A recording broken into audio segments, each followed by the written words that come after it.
And good evening. Hello, everyone in the chat room. This is your hostess, Occult Priestess. And of course, we will be talking to Yona here in one moment. I want to thank everyone, excuse me, who's already in the chat room. Welcome to Occult Priestess's channel exclusively on Rokfin. Happy Catterday and happy holidays, everybody.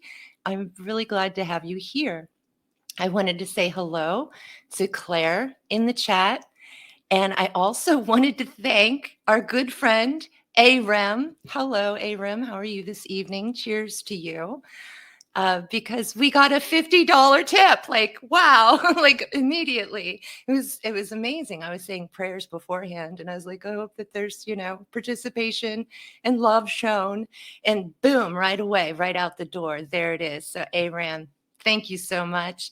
And we've got an Ian over here that just came in, and an Ashley Knapp. It's great to see you too. So without further delay, I would like to bring in our very good friend, Mr. Yona, whose idea it was to do this movie tonight. Welcome, Yona. OCO, Rachel Doligi, my friends. Great to see you again. Let me get in the frame here, Vogue, like Madonna. Oh, I can't wait. You know, I couldn't find any Soma in pill form, so I found a Soma plant. So I will be smoking Soma bushes tonight. Well, we encourage that here in the brave new world. We'll take a Soma, do some disco dancing, maybe engage with a few fellow strangers that are totally not Epsilons. I'm giving it away. Getting ahead of I'd myself. never deal I'm with so that. excited. I love this movie so much, you guys. This is so awesome. Okay, Jonas, so tell us, we were doing some pre-show wrap-ins, and you talked about some very awesome things about the film, dealing with real life. And I'll just bring up the Fabian Society. And of course, this is written by Aldous Huxley. And I just want to bring up really quick that Russell Brand in Get Him to the Greek goes by the name Aldous. And I think it's rumored also that he's a part of the Fabian Society. Mm-hmm. So why don't you just give us some gist about why you picked this film? Aldous Huxley not only had insight in his day, 1950s, 1960s, and earlier when he's writing about this and talking about it in televised interviews. Not only did he have insight, like, because this is treated like science fiction or something, when in fact, he's one of the architects, the Fabian Society, the City of London, the School of Rome.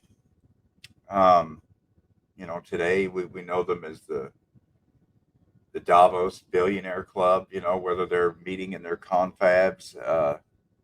Well, they meet all around the world when it comes to Bilderbergers and such, the Illuminati, all those terms. Oh, don't you love those words? Joy, love, entertainment. Yes. Yeah. Yes. You're adding to the personality of a place.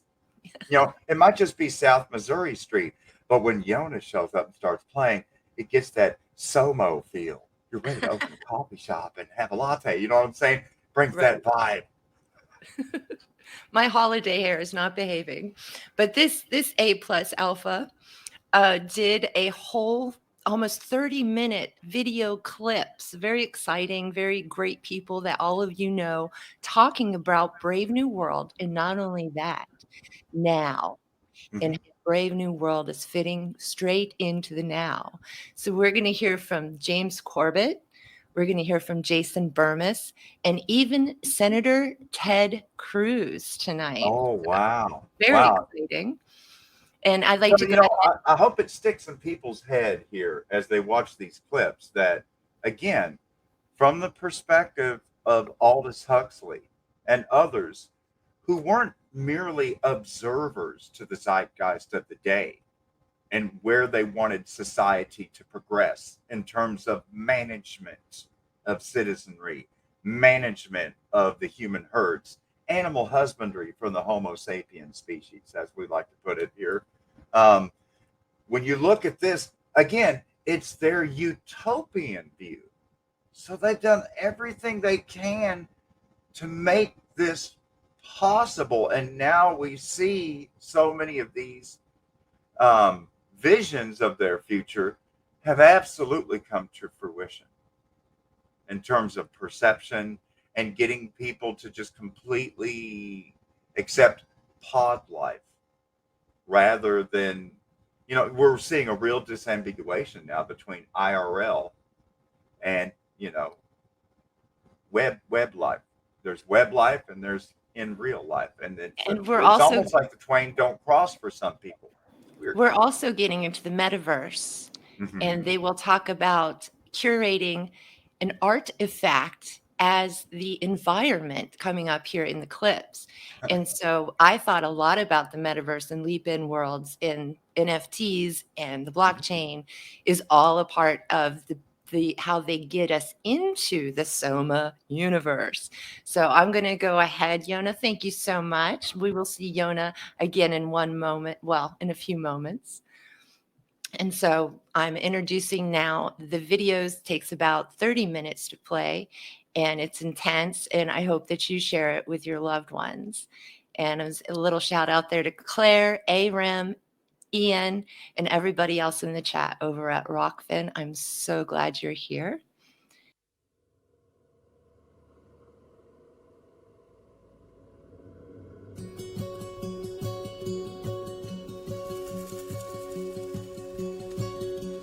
Close your eyes and sleep.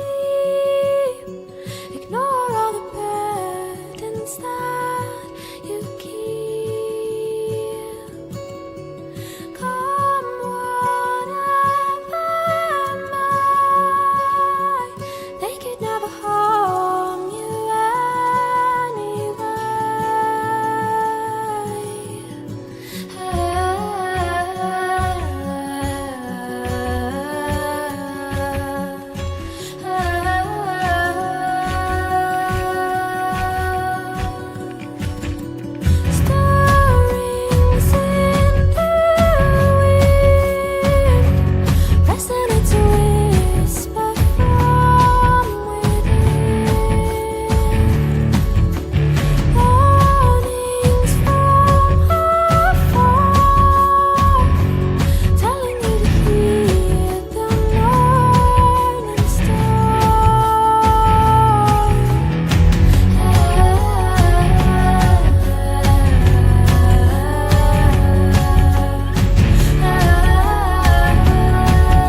We will be discussing this book about a dystopian future with one of these statesmen helping to fight against the dystopian present, my favorite podcast co-host, U.S. Senator Ted Cruz. Senator Cruz, thank you for being here. Michael, it is terrific to be with you. So this is technically a work of fiction. Other than the fact that it describes virtually every aspect of reality and where we find ourselves today, yes, other than that, it is. Other than that, it is fiction. I'll give a quick summary for those who haven't read it yet, though you should read it. This book, Brave New World, describes this dystopian future sometime around the year 2500 in our years. But they don't go by our years, which is AD, the year of our Lord. They go by AF, the year of our Ford.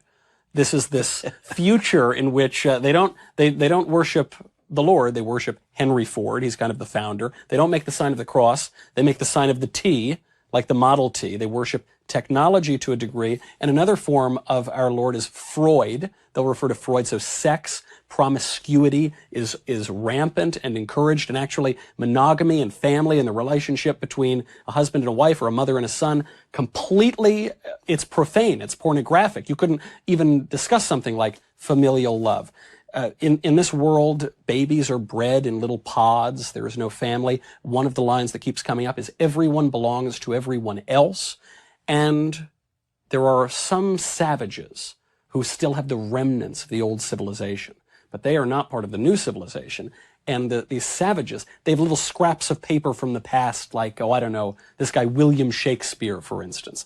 Why, Senator, did you have us read such a depressing and totally recognizable book? Because it speaks profound truths. So I have to admit, when you asked me to do this, and you and I do our Verdict podcast together every week, so it was a good chance to come and do your podcast. But we talked about different topics to do, and the last time I read Brave New World, I was 13. Huh. So I remember it well because I read it in the year 1984. I was in 8th grade. And my 8th grade teacher, Mr. Waugh, he thought it was very clever to assign 1984 in 1984. Right. And we read 1984, we read Brave New World, and we read Animal Farm. Huh. And if you want a stunning indictment of soulless, godless, totalitarian domination, read any of those three, or ideally all of those three. Now, Brave New World, it starts, the beginning of it, it starts in a factory. Yeah. But it is a factory that is horrifying in its banality. It is a factory that is constructing embryos. And it's constructing embryos moving along a conveyor belt. Now, how do you construct embryos? Well, in this society, they've discovered that smart people, they've discovered that people with individualism, they've discovered people with ambition, they've discovered people with dreams and hopes and adventure and imagination. All of that's dangerous. Very dangerous. So the bulk of what they do to the embryos is damage them. They poison them. They suppress them. They actually cause them to divide. That they have this process where they'll cause an embryo to divide, and they'll get like 90 different identical twins designed to be factory workers who will all work side by side, looking identical, and being stunted. And it begins with, I mean, it's a chilling description of the manufacture of people and manufacture of people at different levels. So the top people, the best looking, the smartest are the alphas. Yeah. And the alpha plus pluses. They're alphas, they're betas, they're deltas, they're epsilons. And the working classes, they deliberately deaden their minds, they deaden their ambitions. And it's all designed to produce a subservient collective. Yeah. Reading it now, the similarities, to communism. Yeah. Communism is the ultimate totalitarian communal state. Everyone belongs to everyone. So it's interesting. In Brave New World, there are all of these truisms that sound wonderful, but they're all about destroying self, destroying who you are. They're all perverse. They're all, they're even, every expectation you would have of a good society, this is inverted. So for instance, the sort of chief female character, Lenina, is scolded by her friend because she's not being promiscuous enough. She's spending too long dating just one man. You're not allowed to. That's very scandalous. You have to date lots of different men. Every moral expectation we would have gets inverted. So I have to say, all right, so I read it when I was 13. 13-year-olds are not the most incisive of souls. Fair enough. I read it again on my Kindle, on my iPad. And when you just said her name, it's interesting how the mind works. So I read her name as Lenina. And Lenina is a much better way to put it because the other protagonist is Bernard Marx. Now, pause for a second and think about the names Marx and Lenin. And when you said that, I'll have to admit, I just read the whole book and didn't pick up on Lenina when I heard it as Lenina. By the way, she lives in a society. You talk about sex and promiscuity. When they say everyone belongs to everyone, people go that there are no husbands, there are no wives, there are no mothers and fathers. So mother is considered an obscenity. It's like the F word. It'd be like a vulgar It's word. worse. It's terrifying. If you look at communism, communism seeks to destroy any and all allegiances because your only allegiance can be to the state. So it seeks to destroy familial allegiances. In a communist country, you're encouraged, report on your mother, report on your father. They don't yet produce this in bottles, so you still have mothers and fathers. Not yet. I mean, let's come back in 6 months. It might be a different story. You know, faith in God is a fundamental threat to totalitarianism. That is right at the heart of Brave New World. Well, the first appearance of a Bible in Brave New World is locked in a safe because that's where they keep the pornography from the past, these dirty things that we can't talk, these dangerous things that we can't talk about. You're right, and the safe is Mustafa Mond, the world controller in London, in Europe, who's in charge. And one of the things you learn there, and this is true in totalitarian dictatorships, they're supposed to be egalitarian, but to quote another of the books we were referring to, Animal Farms, all animals are created equal, but some animals are more equal than others. So Mustafa Mond has in his safe a Bible. He has in his safe Shakespeare. He has literature. They've destroyed all of this because it's a threat to their power. If you look at the communist leaders in China, they live like kings. They live like billionaires. They live like emperors while they oppress the people. That is true over and over and over again of dictatorship. And what's interesting about Mustafa Mond, the world controller, is when he's asked about the truth of these things, the truth of God's existence, the truth of these things we care about that are utterly denied by this Brave New World, he doesn't deny that they could be true. It's not as though he's under the misapprehension that he's keeping all the other people under. He just doesn't care. It must be denied for the society. It's even more than that. So John the Savage asks Mustafa Mond towards the end of the book, so do you think there's a God? And Mustafa Mond, the world controller, says, I think there probably is. Very probably there is. But it is harmful to society. And so there are a couple of elements of this that are particularly acute right now. Number one, a destruction of anything old. Mm-hmm. Anything old is bad. Shakespeare doesn't exist. Religion doesn't exist. Literature doesn't exist. Instead, they do these feelies, basically holographic movies that are sort of somewhere between, sexual adventures and comic books for kids. Yeah. Because things that are old make you think, and people who think challenge the orthodoxy. But there's a second component of it, which is a uniformity. Yes. They want no one to think for themselves. And if we look at cancel culture, we look at the left today, the radicals who are marching on the streets, the Twitter enforcers who try to silence anyone who dares disagree, they're straight out of Brave New World. Now, I want to push you a little further on this because this is the worry to me. If this were strictly describing these communist totalitarian countries, it would be sad, but I'm very fortunate that I don't live in a communist country, at least not yet. But this seems to go further. You know, one aspect that we haven't touched on yet of the story is if a bad idea, if a nasty thought does manage to creep in this totally manicured world, Well, they have a little drug. They can take the soma drug, and it will numb them. There won't be any nasty hangover, and they'll forget, and they'll move on. When I look around at, for instance, the explosion in mind-altering medications and prescriptions in recent years, the explosion of depression, when I look around at the explosion of promiscuity, when I look around at the explosion of burning books, canceling people, as you say, Shakespeare himself taken out of the course requirements, even at the Yale English major, for goodness sakes.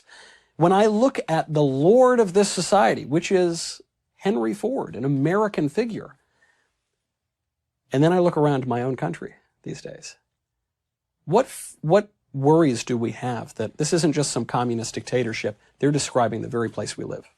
And I also want to bring you Homo at Machina. So, look, I'm gonna let this play. This is not a joke.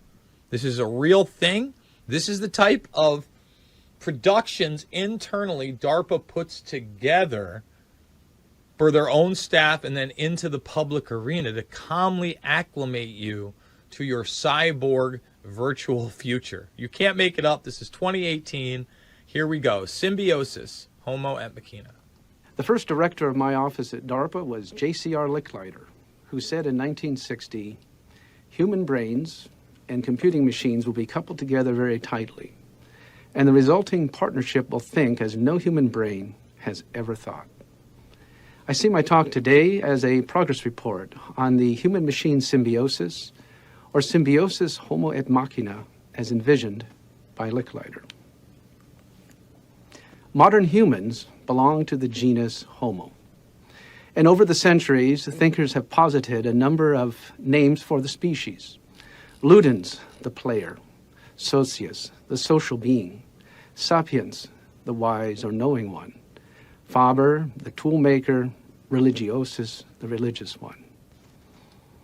Arguments can be made for each one of these names, but Homo sapiens has long been recognized as the way we talk about ourselves. Sapiens captures the essence of Homo sapiens. Sapiens captures the essence of Homo sapiens. Again, you're watching this and you're thinking to yourself, come on, Jay, this isn't real, right? I mean, this is it. This is how calmly in an NPR voice they are preparing you for transhumanism. This piece is now almost 5 years old. It's almost 5 years old. I'm just going to let him continue. Because you know, you look at this, and where is the discussion amongst the general populace on whether any of this is a good thing? That the directed evolution of the species by the military-industrial complex is going to go well for the common folk. Entitled Eugenics Never Really Went Away. In the early part of the 20th century, over 65,000 Americans were sterilized at the hands of 33 state governments, including many mentally ill, epileptic, blind, deaf, or physically deformed individuals. Many of them sterilized against their will in the name of eradicating their genes from the gene pool. We have long been taught to associate eugenics exclusively with the Nazi regime and their idea of the supreme Aryan race. And the corollary of that is that eugenics started and ended with the Nazi regime. Many thus believe that eugenics is nothing more than a cautionary tale, best relegated to the annals of scientific history. But did eugenics ever really go away? It's important to step back and take a look at the real history of eugenics, which most assuredly did not start in German eugenicist labs under Hitler, but started much earlier in England and quickly spread to America.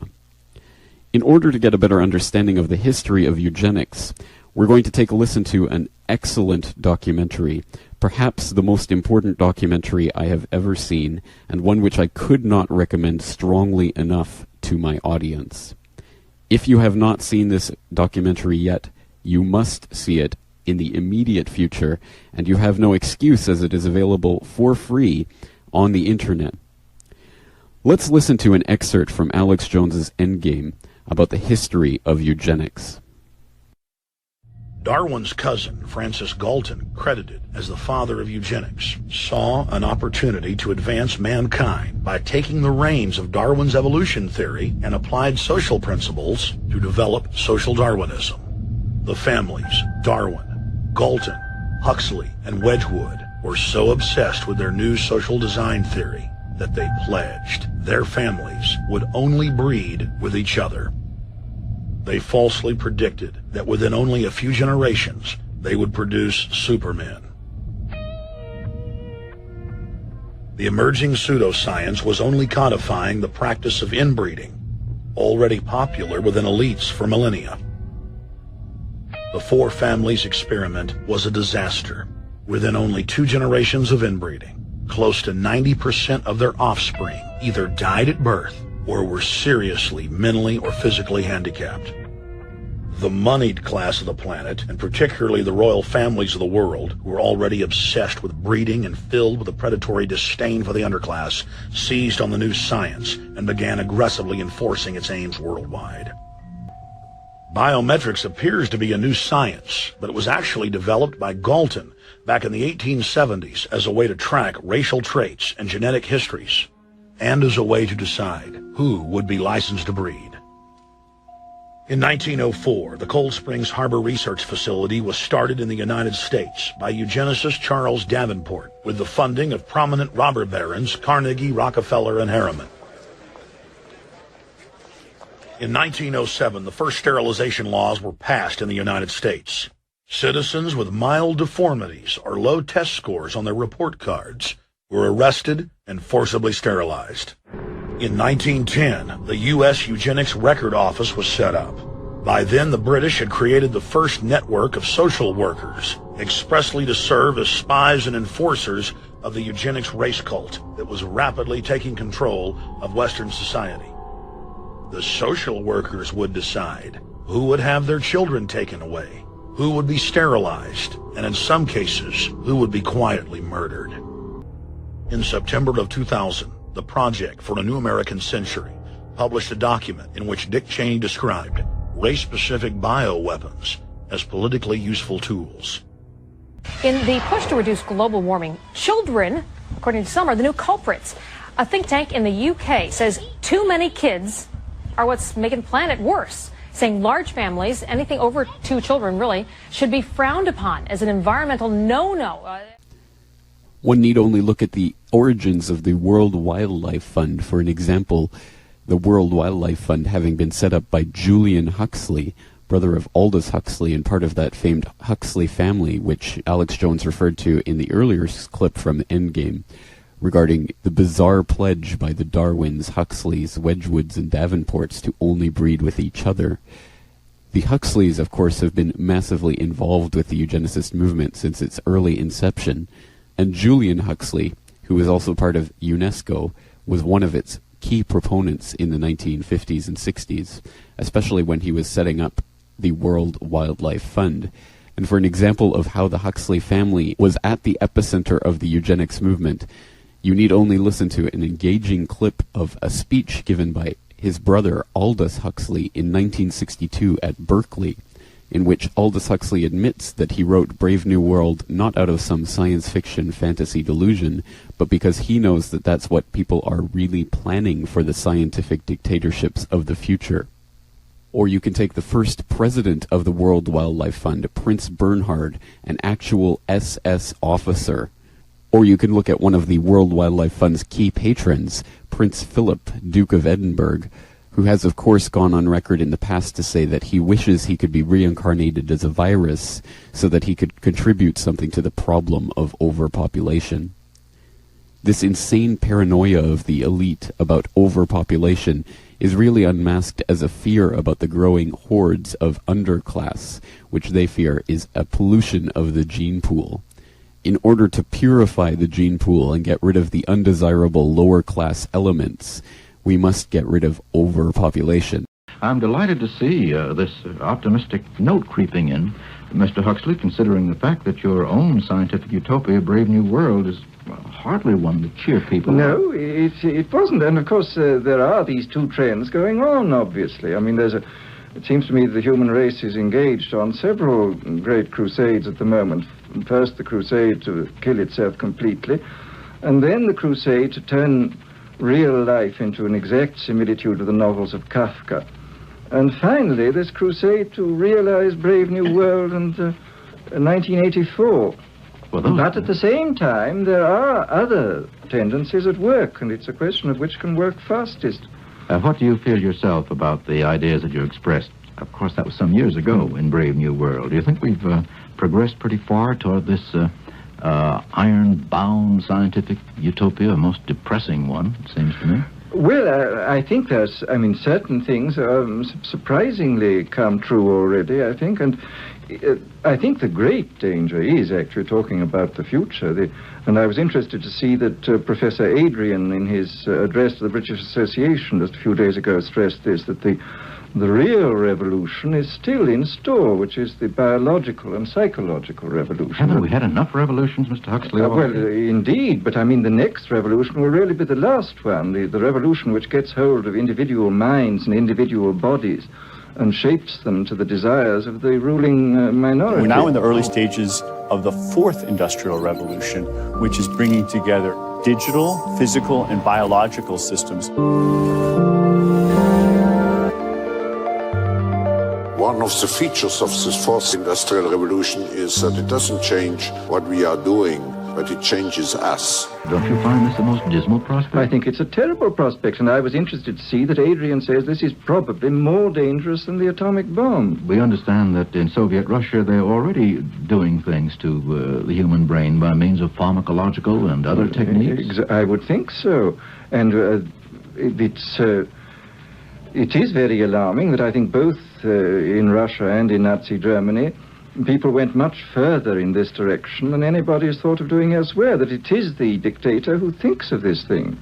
That we're lemmings in the sense that we believe that the not impossible release is around the corner or will pop up tomorrow morning if we follow so-and-so tonight. That seems to me to make us seem much more gullible and credulous than I thought. Aren't we? Has the human race ever evidenced anything except that gullibility? Well, and the trouble is that it seems to me this gullibility can be enormously increased by pharmacological and psychological means, to the point where people will live under the most iron dictatorship and imagine themselves happy and fulfilling their desires.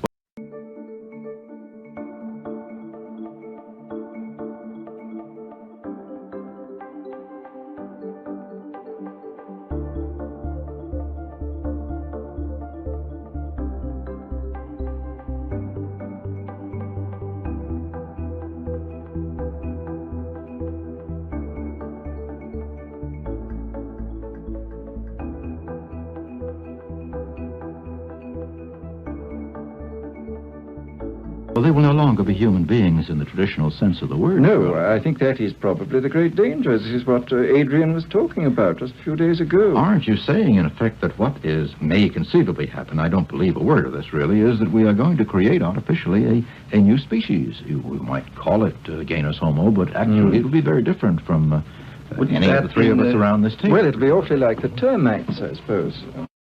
As communism began to fall apart, they needed a new world issue to keep everybody in line. They came up with environmentalism. Environmentalism is the new communism. There is a religion that's actively being taught in the public schools, and it's called Gaia. It's being introduced in studies having to do with environmentalism. That the basic conflict is that people of religion believe that man is a spirit, and psychology, as started by Wilhelm Wundt in 1879, believed that man was a body. And now the psychology has become science, and children are being treated as bodies and stimulus response mechanisms, and having studies being done on mice, rats, and dogs and cats, and those are applied to your children. But when religion is abandoned in a society, a vacuum is created. Nature abhors a vacuum, and everything starts sucking in to the place of religion. So psychology, which could be a legitimate discipline, becomes theology or becomes religion. That's the problem. So much of the science fiction and I perhaps sound like the little boy reciting what his aunt saw on New Year's Eve at 1 minute of 12 in the lonely house. But after all, Wells in 1913 did anticipate, in terms of fiction, something which we certainly have most realistically before us today. He prophesied in The World Set Free, in 1913, mind you, he prophesied the making of artificial radioactivity in the year 1933, which happened to be the year in which it first appeared, promotion of atomic energy. I think it's only fair to say for the writers of science fiction that there's an extraordinary amount of accurate prophecy in what may seem to be their wildest dream. Well, they listened to an engaging clip of a speech given by his brother Aldous Huxley in 1962 at Berkeley, in which Aldous Huxley admits that he wrote Brave New World not out of some science fiction fantasy delusion, but because he knows that that's what people are really planning for the scientific dictatorships of the future. On the employment of the atomic bomb. Do you remember that play by that old friend of mine, Miss Ferdinand, Robert Nichols, The Wings Over Europe? Yes, I do. That was in 1928, was it? 29, I think. And there was a full account of this atomic bomb. You speak of for example, programming cultures. That we will have to take over the total human environment as an artifact. And the programming of environments as artifacts, as works of art, is something that... So it's Monday morning here in D.C. as we wake up to this brave new world.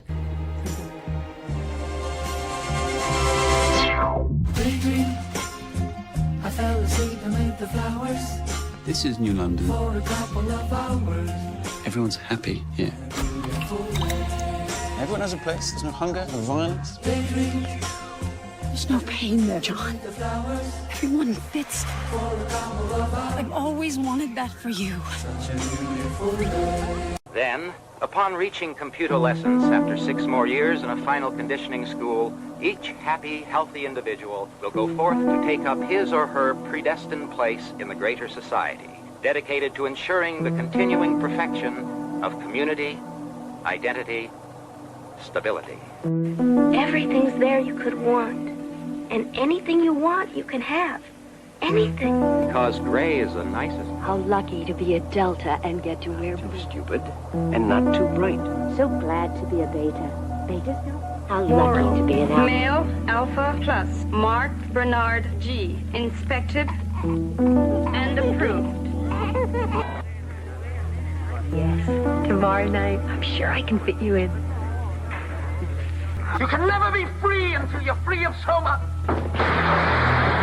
Soma makes you into slaves. It robs you of everything magical and special within you. Don't you want to feel free? Don't you want to feel the blood coursing in your veins?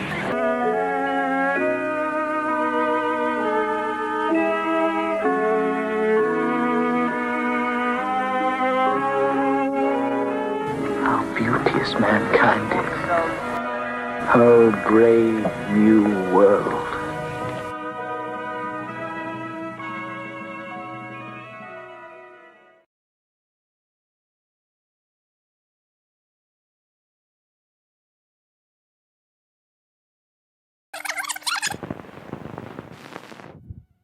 It's a question of education, to teach people to be on their guard against the sort of verbal booby traps into which they're always being led, to analyze the kind of things that are said to them. I think it's terribly important to insist on individual values, that every human being is unique.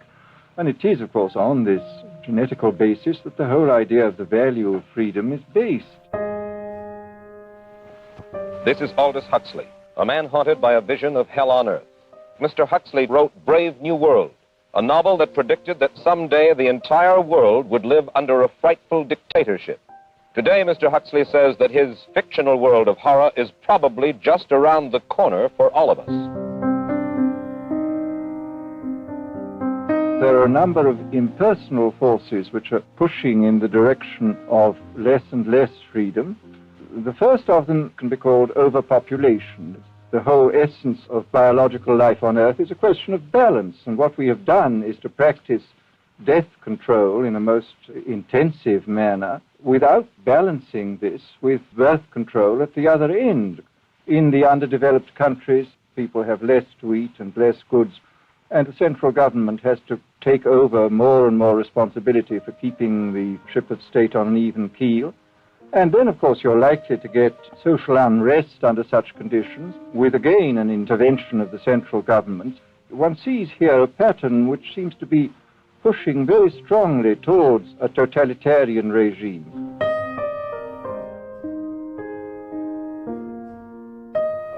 Are there specific devices or methods of communication which diminish our freedoms? Well, there are certainly devices which can be used in this way.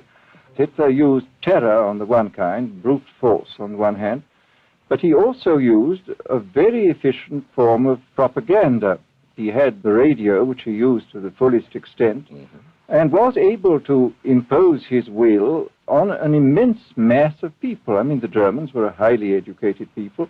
We mustn't be caught by surprise by our own advancing technology. This has happened again and again in history. And suddenly people have found themselves in a situation which they didn't foresee and doing all sorts of things they didn't really want to do. At present, the television, I think, is being used quite harmlessly. But I mean, imagine, which must be the situation in all communist countries, where the television, where it exists, is always saying the same thing the whole time, is always driving along. It's drumming in of a single idea all the time. It's obviously an immensely powerful instrument. All technology is in itself morally neutral. These are just powers which can either be used well or ill. It's the same thing with atomic energy. We can either use it to blow ourselves up, or we can use it as a substitute for the coal and the oil which are running out. In this book of mine, Brave New World, I postulated a substance called soma, which was a very versatile drug. It would make people feel happy in small doses, make them see visions in medium doses, and it would send them to sleep in large doses. I think it's quite on the cards that we may have drugs which will profoundly change our mental states without doing us any harm. Well, what is going to happen in the future is the dictators will find, as the old saying goes, that you can do everything with bayonets except sit on them. But if you want to preserve your power indefinitely, you have to get the consent of the ruled. And this they will do partly by drugs, partly by these new techniques of propaganda. They will do it by bypassing the sort of rational side of man and appealing to his subconscious and his deeper emotions, making him actually love his slavery. I mean, I think this is the danger, that actually people may be in some ways happy under the new regime, but they will be happy in a situation where they oughtn't to be happy.